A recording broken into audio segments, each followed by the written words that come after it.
My wife Carol and I, well, we have ducks.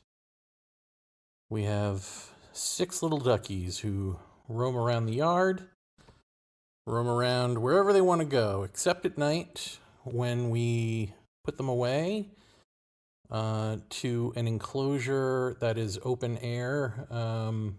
It is electrified poultry netting. And within this electrified poultry netting, there is also an open cage. And attached to this open cage are 2 dog houses. And those dog houses have a combination of straw and wood chips. And the hope is that ducks will lay eggs in there, and then I can come in the morning and open the tops of the dog houses and take out the eggs. Easy peasy. But of course, ducks being ducks, they will sometimes lay eggs in the dog houses, sometimes lay eggs way in the back of the cage, which isn't as tall as I am, so I have to crouch down and walk like a duck to the back of the cage. I got a duck walk to the back of the cage to get these eggs. Or they'll lay them on the lawn, or they'll tuck them away in a tall tuft of grass over by the tree. But whatever they do, I've got to check those dog houses every morning, just in case, because sometimes they'll even go in there if they don't lay eggs, and they'll set up a little nest for themselves. Maybe they'll bring in a little rock or a little root ball or something to play with or chew on, whatever it is that they do, and not lay an egg. Sometimes they'll just poop it up in there, whether they lay an egg or not. But they haven't done that in a long time, knock on wood. Nevertheless, again, I have to open those dog houses every morning to check and clean them out and take away eggs if there are eggs. And what I've found over the years is that I can tell what insect season it is, or arachnid season, based on what is hanging out. Like, different bugs want to take over the territory of the doghouse at different times. Sometimes it's small cockroaches. Sometimes it's large cockroaches that some people call palmetto bugs because, no one wants to say cockroach when they're that big. When they're so big, they start talking to you, Sometimes it's big old centipedes, and then I know it's centipede season. That's short-lived. That's maybe a couple of weeks. Sometimes it's an infestation of ants, and that can go on for a few weeks, and then they go away. All kinds of fun. Sometimes it's cane spiders. Cane spiders are huge. They're like tarantula huge, but they're fast and smart. And they don't have webbing. They don't cast web. But other spiders that do will sometimes set up a little home in the corner. One will. And that's not cyclical. That just seems to be perpetual, but not an everyday occurrence, let's say. But the cane spiders are cyclical. So I'm thinking maybe a mom wants to find a place to lay down her egg sac and create babies. And then, I gotta chase these critters away somehow, because maybe the ducks like them. Maybe they're food. I don't know. Although the cane spiders are probably big and menacing, they're probably afraid of them. I don't know. But these last few weeks, there's been something different. In one of the dog houses, there is a single yellow jacket that is trying to build a nest. And it's there every morning, and it only gets as far as one little tendril of nest that it creates and sort of hangs off the top of the doghouse on the inside.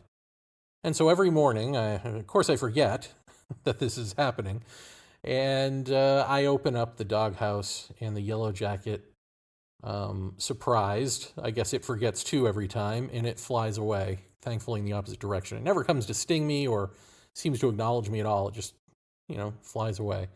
And then I take the little tendril down, and on I go, cleaning the doghouse, and then the next morning, there it is again, over and over and over again in the exact same spot. And it reminds me of the time that I went to Colin Andrews' home. Colin Andrews is the famous crop circle researcher of yore. I may have talked about this on the show. I probably did at some point way, way back when. But it bears repeating because it's a funny story. Or is it? Let's get into it. He apparently felt trapped in his home, like he couldn't go anywhere for the longest while because he was out, I don't know what he was doing, cleaning his porch, something on the porch, and I believe a wasp stung him, or a bunch of them.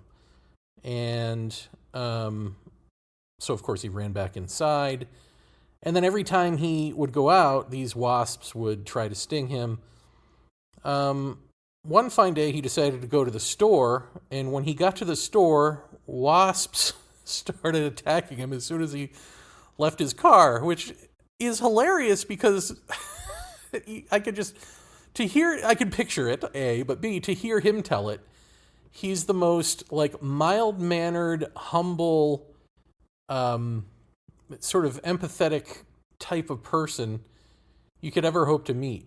And now I hear, back in the day, I guess he used to be a boxer, so he'll probably kick my butt for telling the story twice. But I mean, at least to all outward appearances, by voice, by mannerism, by things that he is concerned with in life, he's like the most harmless, empathetic person who doesn't deserve to get stung by bees. And so to hear him tell this story and the sort of stress that it was causing him is ironic to his character, and it just smacks of a slapstick comedy bit or something, And wasps and yellow jackets both, it turns out, secrete an alarm pheromone. So when they sting you, they actually tag you and alert others of their kind, hey, this guy's trouble, go sting him. So for a little while, for like weeks, I guess, you're going to want to not go outside for a bit, like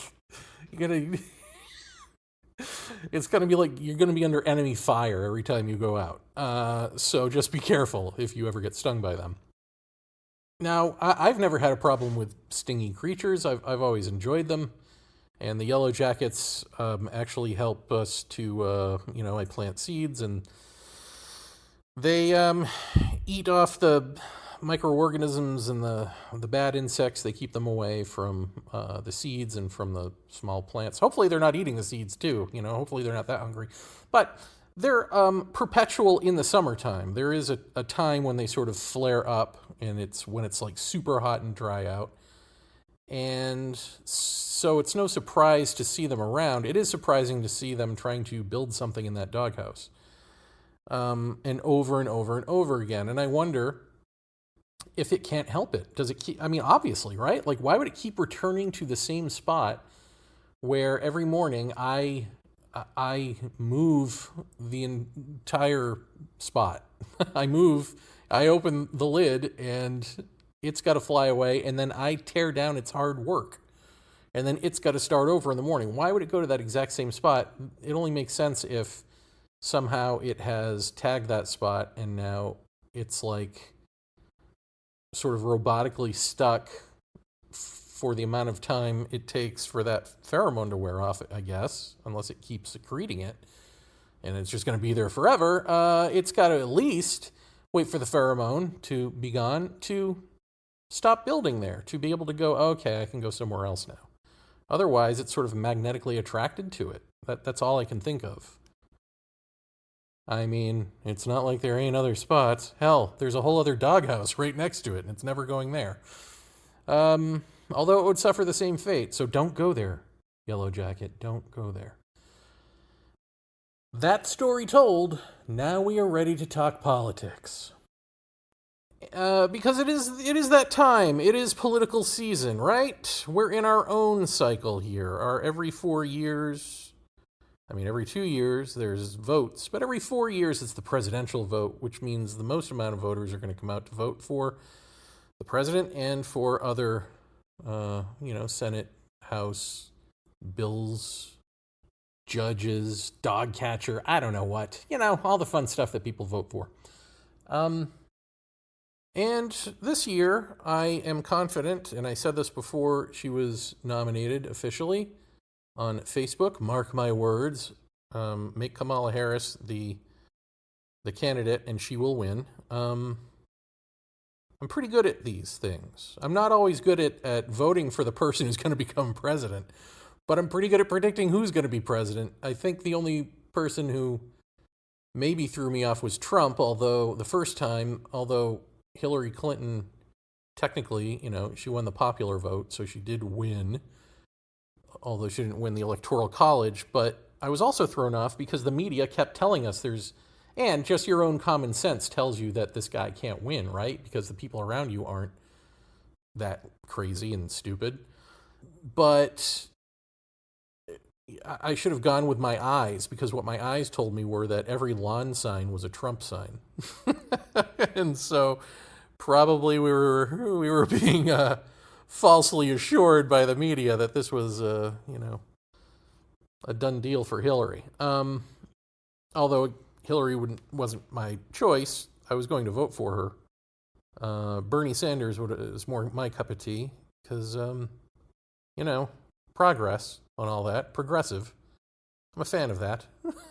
I'm a fan of doing what is the greatest best for the greatest amount of people. And that's why I vote anymore. Knowing what I know about humanity and illusion and duality and non-duality and what we really are and all that stuff, I still live here in partiality. And so it's always best to do the most best for the most people, I feel. And Hillary wasn't that candidate. Hillary was another right-wing Democratic neoliberal war hawk who, because she's a woman, for a lot of people, felt like that change, this will be the sea change, right? Just like Barack Obama was black, and so that's symbolically meaningful and culturally significant and all of that. But it's not as though she was going to bring a new politics to the table. She was going to just be an extension of the same old crap. And so it didn't matter that her body parts were not male. If she's still playing by the patriarchal rules, for all intents and purposes, the patriarchal mindset goes on. There ain't no progress there. So not my cup of tea. However, she's not Trump. And so I'm not stupid enough to not vote for her after it's taken away from Bernie.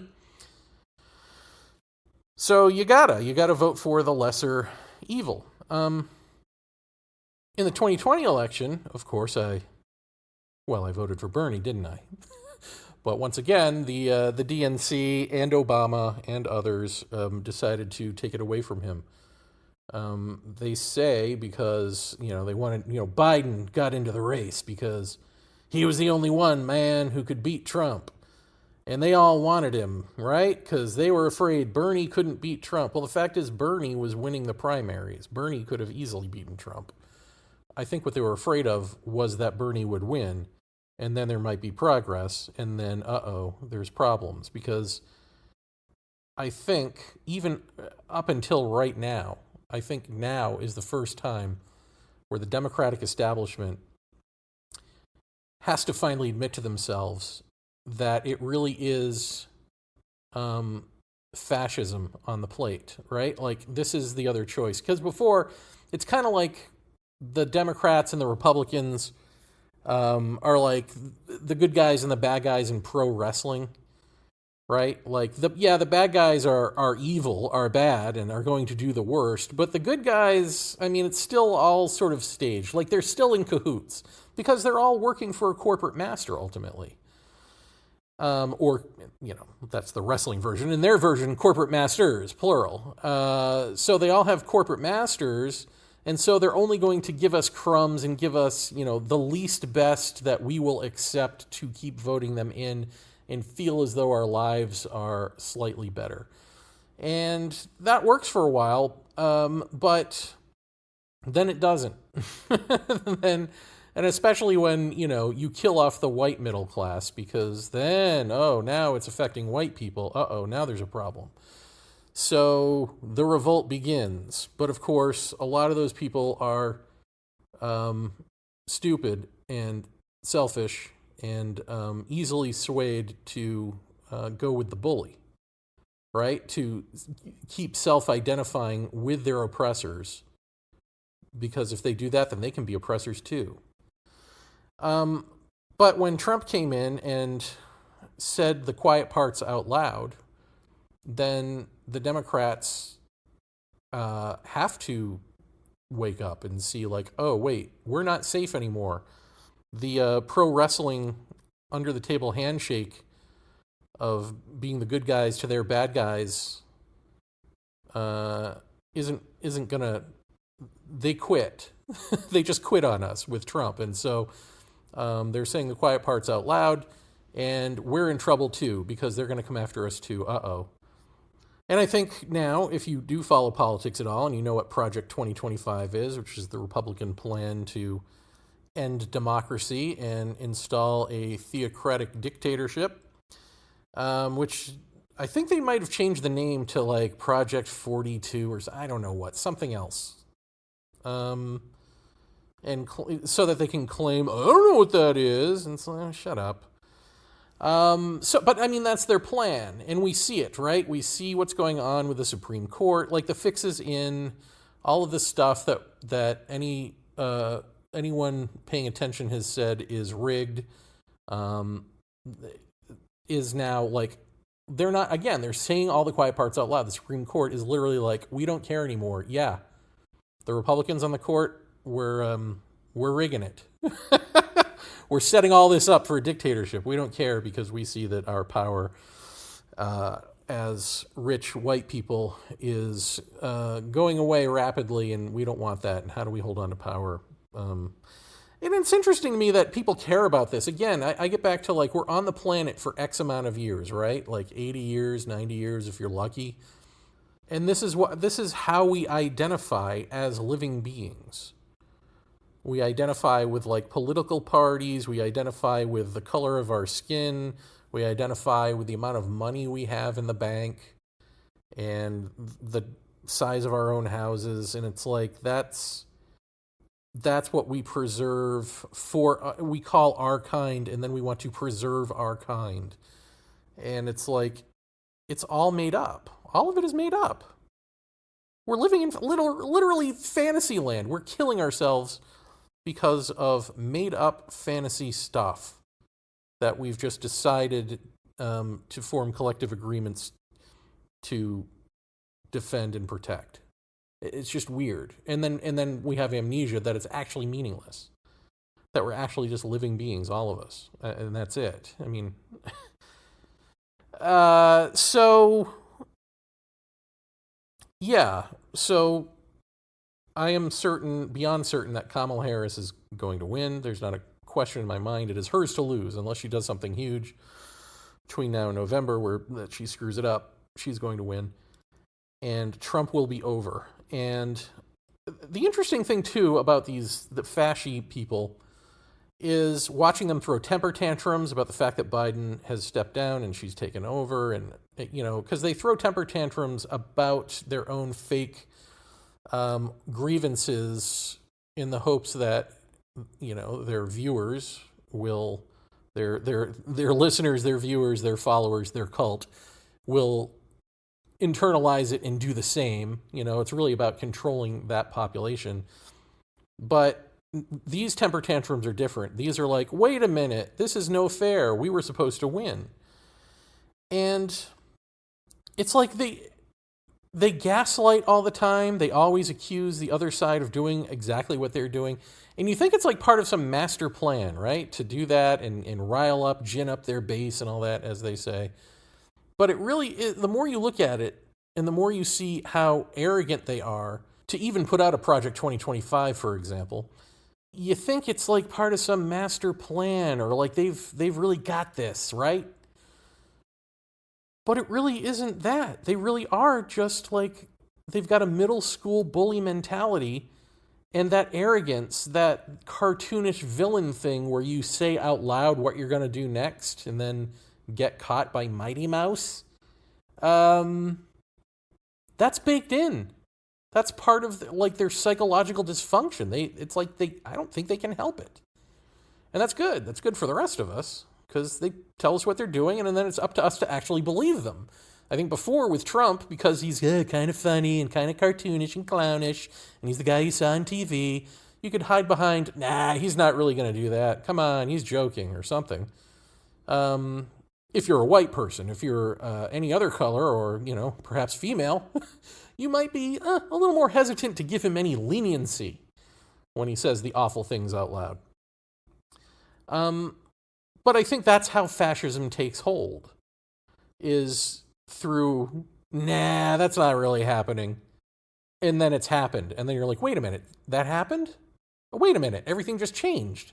What is this witch spell that has been cast upon the nation? Because it changed while you scoffed. And that's our own arrogance, right? Of like, nah, we're impervious to this middle school. Everyone sees through this, right? Well, yeah, no. I mean, they may, but they want to self-identify with it because they're of that mind too, or they want to, again, identify with the abuser because hopefully one day they can be the abuser. Before, you used to identify with the Republicans because one day you'll be rich like them too. And now it's just settling for like, I want to beat people up. I want to hang Mike Pence, So that's where we're at. And I just think like we got hoodwinked into believing that there was some, like there's always a master plan. I mean, obviously 2025 is a plan, but there ain't no mastery there. This is a plan that's been kicking around since Reagan. It's just more awful. And there's no mastercraft in how they're delivering it. They're literally just saying like, here it is. Here's the thing nobody wants because we're going to win because we're rigging it so that we will win. Supreme Court's on our side. Everything's lining up. But when you're Donald Trump and you have an assassination attempt on your life and like everyone's forgotten about it within 2 days, that should be a sign to you that there's a problem here for you. That should have been his big I win moment, but it's not. It's his big, oh, nobody cares moment, or like 60% of the country kind of wishes, it had happened moment. Then we'd maybe be out of this mess. But you're not out of this mess if that happens, because he's a cause of a lot of problems, but ultimately he is the symptom that has become the cause. So we got to get rid of the actual causes of these problems, which are, in fact, the mind behind them. But until that mind goes completely, we're always, again, going to be swinging back and forth on this pendulum between the good and the bad, between the right and the wrong. And so you may think, and some have said, in fact, Krishnamurti, I don't know if Jiddu Krishnamurti voted, but he wouldn't join organizations for the very fact of like, well, your organizations and your politics and all of that are ultimately the problem, or ultimately in the realm of the partial, and we need to get to wholeness. Let's put it that way. So he abstained, and I don't abstain because though that is true, I don't want to watch people suffer, especially now that, with climate crisis and all of that. I think padding the fall is how I am approaching this for as many people as possible.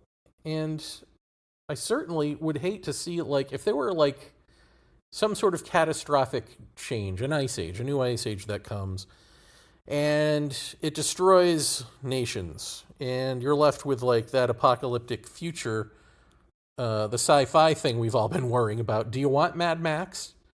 Or do you want people to start over in harmony with themselves and nature as much as possible? So even if, like, the climate change thing is inevitable, even if an ice age, for instance, is inevitable and right around the corner, like a fascist clampdown and I, me, mine and militarized clans of people doing battle until they sort it out for however many hundreds or thousands of years. That's not inevitable. That doesn't have to be the way. And what's weird is, I mean, I would not have voted for Kamala Harris the first time around when she ran for president. But she seems to have evolved, and she seems to be to the left of Joe Biden even. And Joe Biden ended up adopting a lot of Bernie's policies, and he didn't execute them in quite the way that we would need for real change to happen, but I think it's changed enough people to see that this is possible. In other words, I think he was more progressive than we could ever have hoped for, and she's more progressive than he is. And so these are stepping stones to like an actual progressive getting into office. And at this point, I don't see the big empire, America, going on forever and ever. I do think an ice age is upon us, or something like that. But I think getting away from the fascist clampdown mindset, the militarized gun mind, and getting into holistic thinking, having progressive politics, and gives us a better shot of being in the right place, in the right mind on the pendulum. You know, it ain't wholeness, but it's better to be good than bad, right? It's better to be in that place of helping each other and caring and not grabbing for your valuables on the way out of your burning house while your arms are on fire. I mean, isn't it better to like rescue the neighbor's kid if you have a choice? So I think Kamala Harris honestly leads us down that road to being that person in that moment, or at least it's possible. She smiles a lot. She's happy. She's, as political analyst Vaush noted, she has whimsy. Perhaps we need a little whimsy instead of scowling, pucker-lipped old Mussolini wannabes. I like that right now, as of this recording anyway, you know, the Republicans are beta testing, should we go after Kamala Harris because she giggles too much, you know? Like, this is all they got on her, is her laugh. And me, as a laughy, giggly person, I kind of, you know, maybe that's why I enjoy her. Like I'm laughing right now. And on that note, I feel like we were led to believe, I guess I forgot to say this earlier, that the reason that we were led to believe that like fascists are masterminds in some way is because of how we look at Hitler. How we look at Hitler really informed like decades of movie tropes, of like Star Wars even, where the Emperor, you know, is this mastermind fascist essentially, biding his time and doing chess moves behind the scenes until he can surface and take over. And that's, you know, I think that's based on World War II. But really, if you look at the Nazis, I mean, Hitler was like a loudmouth braggart. Hitler was basically Trump, this lunatic narcissist yeller. And what they had was like an occult mysticism and costumes. That's really what they had. If you take away those costumes, you can even keep the occult mysticism, which is the equivalent of QAnon nowadays, right? So in conspiracy theories that are like bunk from the word go, you know, they've got that now in the right wing. But if they had costumes better than like red MAGA hats, say they had really cool outfits like Nazis, then they might look a little bit more, well, informed, uniform, right? Literally, the uniform makes them uniform. And we might be tricked like we were back then into thinking that they are masterminds of something. These people are not masterminds. These people are middle school bullies who never grew up, who never had to. That is the mindset. And I think the architects in the group don't necessarily even believe any of the crazy stuff that they say. But unfortunately, they've been around long enough where there are people in power in the party who grew up on this stuff, or grew up, I mean, like over the last few years, came into politics adopting this stuff because maybe they did believe it. So maybe it is now a mixture of like lunatics who really do believe the lunatic stuff. It's not just for the masses to control the masses. And then people who know that it's garbage because they're the ones who made it up. So they're all in a shambles, is what I'm saying. And that middle school mentality doesn't need to be the case, and I don't think it's going to be. I think Kamala Harris, although she did not represent this in 2020, now she does represent actual change for the better.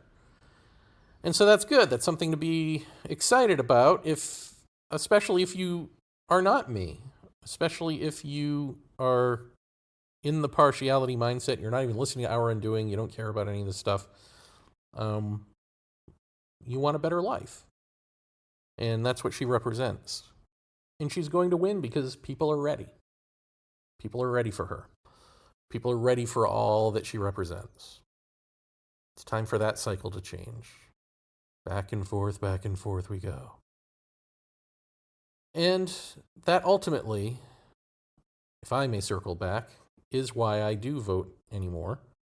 Not because I want selfish gain, and healthy selfish gain. I mean, not all selfish gain in politics is selfish gain. Some of it is like, yeah, you need things, you want things, but to do the best for everyone, because what I understand is that much like the yellow jacket, constantly going back to the same spot and building the nest there, despite it being destroyed every morning by me, that we're just like that. We are trapped in this bunch of pheromones. It's like the world is coming to an end. We know it. And, first the alert pheromone goes out and everyone starts fighting. But then, you gotta like relax and rebuild and pretend like everything's okay. Which is sleep, which is wrong. But it's what we're going to do. It's what we do. We are trapped in this until we are not. We are trapped in this. I mean, unlike the yellow jacket, unlike the wasp, what we can do is see this so clearly that whatever that chemical attractant is, whatever the pheromones are that keep us doing what we're doing, that mind is dissolved completely. Until we see it so deeply that that mind is dissolved, we're going to stay doing this. And to that extent, I don't want to say it's not our fault, because it still is. It's just inevitable. It's like fault, not fault, doesn't really matter. It's just inevitable. It's inevitable. And so, in this inevitability, there must be compassion for those stuck in their inevitability. And so, just vote for what's in everyone's best interest. And then, at the same time, try to see what I'm saying here without doing anything about it. Let your voting be the doing something about it. But just see the cyclical nature of you. See, or the swinging back and forth on the pendulum nature of you. I mean, this is a moment-to-moment. This is what we call free will, right? Making these decisions that are ultimately going to be negative or positive. And then that we're trapped in negative, positive world. And is that what we actually wholly, totally are? Or have we duped ourselves by putting those traits that I've been calling absolute, that I've been calling timeless, non-dual, putting those outside ourselves as ideals to look up to take bits and pieces of, to strive to be like, but never actually be? Is that how we've duped ourselves into remaining this partial, confused, sorrow-filled, ups and downs, highs and lows bunch of people? do we need to do that? There's no judgment there. You don't have to vote on it. You just have to ask yourself, is this what we are? Or are we living a lie? And you're not going to be able to ask yourself that if you're busy fighting off fascists. So definitely don't vote for Trump. And don't vote for a third candidate either, because the third candidate isn't going to win. They may only hurt Kamala Harris. They may hurt Trump too, but who knows? But why even risk it? Because it may make you feel better if you're like, I don't like either candidate. They're establishment people. I want someone from the outside. Well, guess what? That may make you feel personally better to have voted that way. But nobody cares about that in politics. That won't actually change anything. That won't change any of the establishment's minds about anything, because it never does. So if you want to change that establishment, you change it from the inside out. And this is the path forward. So there you go. I've just told you how to vote. You're welcome. All right. Next time.